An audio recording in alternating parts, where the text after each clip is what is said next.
안녕하십니까. 목동 이투센서 전략담임 성정익이라고 합니다. 안녕하세요. 목동 이투센서 전략단임 이혜림이라고 합니다. 네, 오늘은 이제 그 12월 10일, 12월 10일에 나오는 성적표가 나왔을 때 우리가 어떤 부분부터 체크를 해야 될지 그 얘기를 잠깐 좀 나누도록 하겠습니다.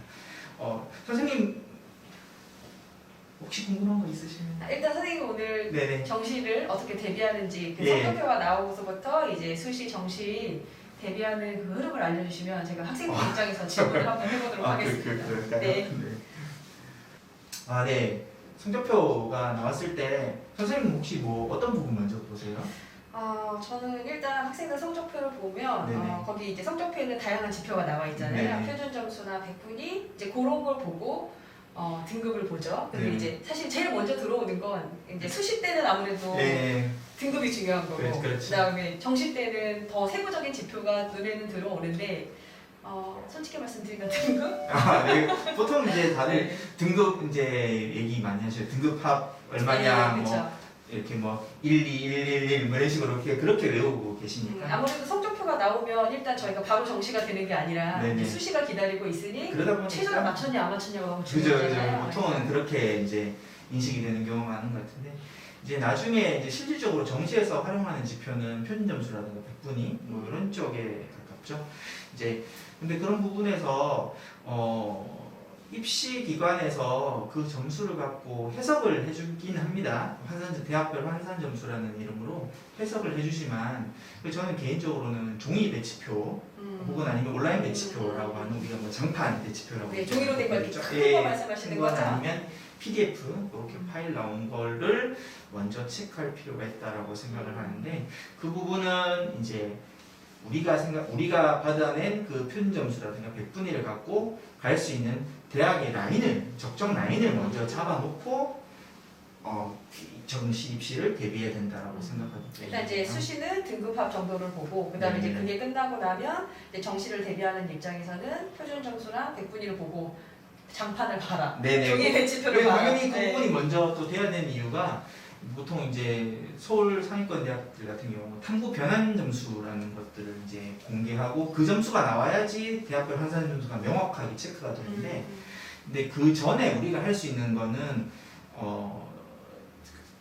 해놔야 된다. 그러니까 밑그림을 먼저 그려놔야 된다. 이런 차원에서 내가 대략적으로 잡힌 학교가 A 대학, B 대학, C 대학 이 정도 라인이 잡히는구나 라는 거를 생각하고 나중에 정시에서 대학별 환산 점수 봤을 때 A, B 대학은 나오는데 C 대학은 안 나올 수도 있거든요.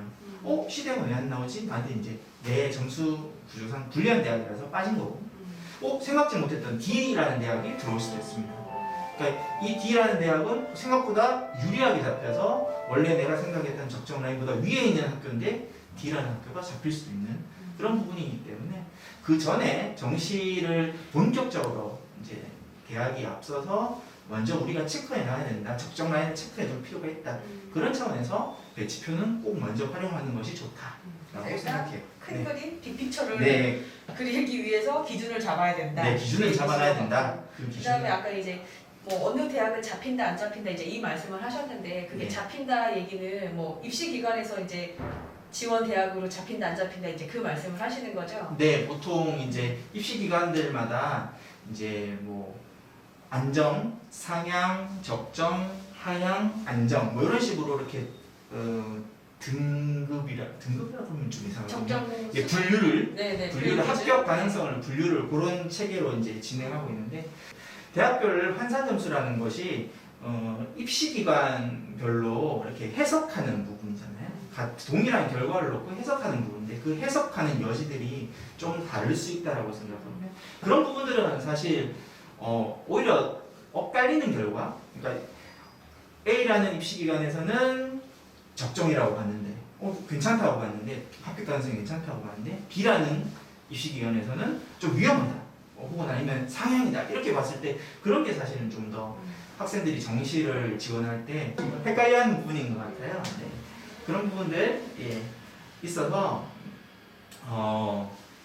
그 사이트 그 입시 기관 사이트별로 계산되는 대학교 환산 점수를 해석하는 부분들이 있는데 그 해석하는 것들은 사실 이런 입시 즉 전문적으로 이제 준비하고 연구하는 뭐 좀 고민하는 이런 분들과 상의하는 것도 괜찮다고 봅니다.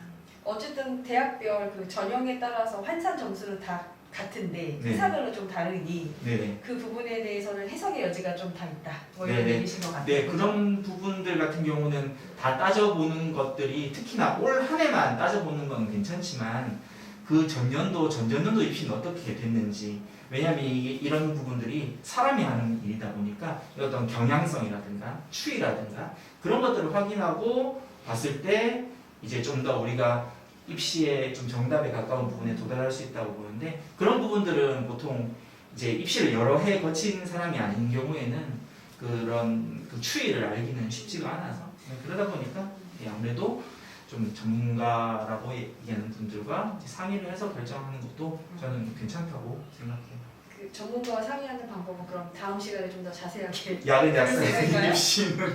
입시는 입시 전문가에게 네네. 예 뭐 맡기시면 맡긴다는 표현 좀 그렇고요. 입시는 전문가와 상의하는 게 좀 더 저는 그래도 우리가 손해 보지 않고 그리고 적정 아까 말씀 다시 한번 뭐 강조드립니다만 그래도 안정 혹은 하향만 써서 합격하는 그런 불상사가 일어나는 것이 아니라 최소한 적정을 붙여놓고 그 이상을 고민할 수 있는 그런 부분들에서 우리가 나름의 솔루션을 제시할 수 있다라는 게 그게 이제 전문가랑 좀 상의해보는 게 낫지 않냐라고 하는. 전 선생님 말씀 들으니 다음 편이 너무 기대가 돼서 아, 다음 시간에 또 함께해도 될까요? 예, 다음번에 또 기회가 되면 뭐 이렇게 네, 학생들이 아무래도 해야겠죠. 네. 지금 이 하랍니다. 배치표를 보는 거에 대해서는 되게 많이 네. 이제 어떻게 보면 이런 게 있다라는 거는 알고 있고 선생님 말씀처럼 이제 지금 말씀해 주신 것처럼 성적표를 가지고 적정 라인을 잡겠다라는 거는 알겠지만 이게 이제 아까 말씀하신 것처럼 적정인지 아닌지라든지 이제 판단하는 부분에서 굉장히 많이 어려워하는 것 같더라고요. 네, 그래서 그렇죠. 선생님도 그러시고 저도 그렇고 이제 주요 상담의 내용이 여기가 될까요 안 될까요? 그렇죠. 네. 어떻게 봐야 될까요? 이 회사들은 얘기가 다 다른데 주로 이런 얘기가 이제 그렇죠. 사실 정시 상담의 메인 그 주제가 되는 것 예, 같아요. 그래서 맞아요. 그 얘기를 다음번에 좀 더 자세하게 해주시면 네. 학생들이 이것만 봐도 지원해도 이것만 보고 지원해도 되지 않을까요? 네, 그래도 뭐 핵심적인 내용은 그렇게 네. 이런 프로그램 네. 혹은 아니면 이런 영상을 통해서도 확인할 수 있을 거라고 생각합니다. 네, 알겠습니다. 그럼 다음 시간에 좀 더 자세하게 설명해 주시고요. 네, 그럼 오늘 여기까지 마무리할까요? 그래야 되겠죠? 네, 수고하셨습니다. 네, 수고하셨습니다.